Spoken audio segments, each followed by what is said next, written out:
bakia Tesona gafananjeno romia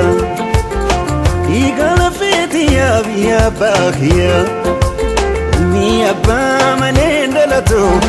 Yanka ba kana bosiftu Onetia tirutia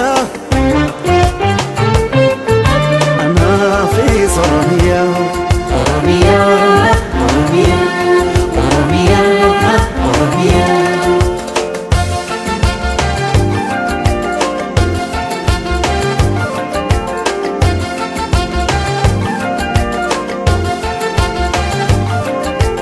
Hadahayu ugetamera ya janatatu biya gototo epifamtu biya biyara ya oromia fakki jannata anankanke anilmike dufanjira ammasitu salamata anankanke tokichike dufanjira ammasitu salamata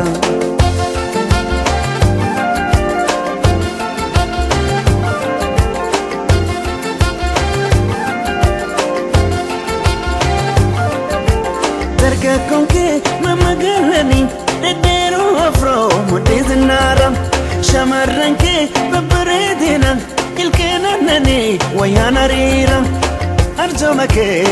anukayuna marara akam godin sirratura arjomake anukayuna marara akam godin sirratura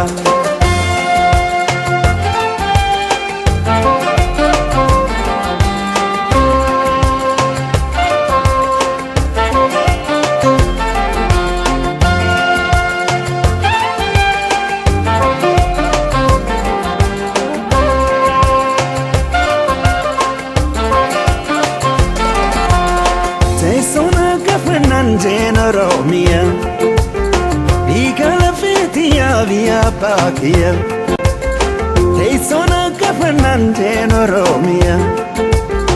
Igala fetia via bakia Ilmi abba manenda lato Yanka ba kana bosiftu Onnetia tirutia Ama fi soromia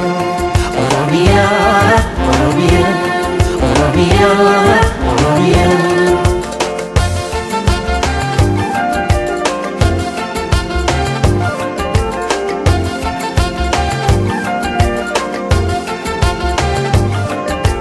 Yakub siftu ala gafira Unde kushati kanobiana Yangefi sirna walaba Kan demokrasi adunya kana Rabbi wajin soro ma fi nyumake no ilmanke sitefana Rabbi wajin soro ma fi nyumake no ilmanke sitefana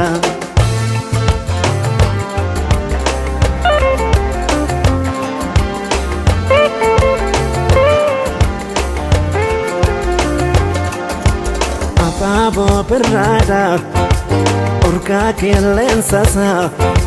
Mukengara Kenya Ejersaf berberta Yemeto amfeto Ayina binensa Malayal menama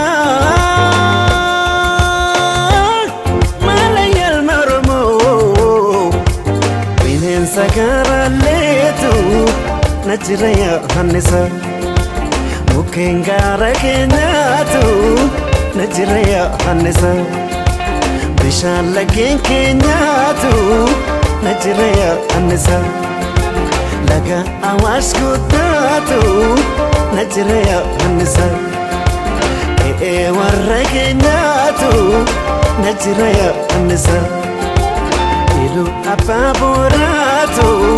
Najiraya hanisa Balego bakiyatu Najiraya hanisa Jima baje faritu Najiraya hanisa Walakana kampetu Najiraya hanisa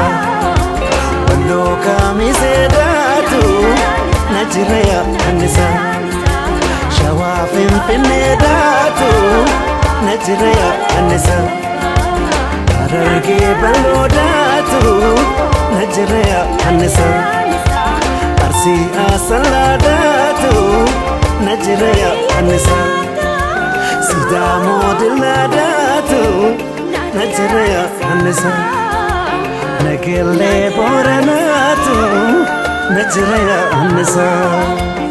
Shambi yakiyatu Najraya Anisa Oromia balotu Najraya Anisa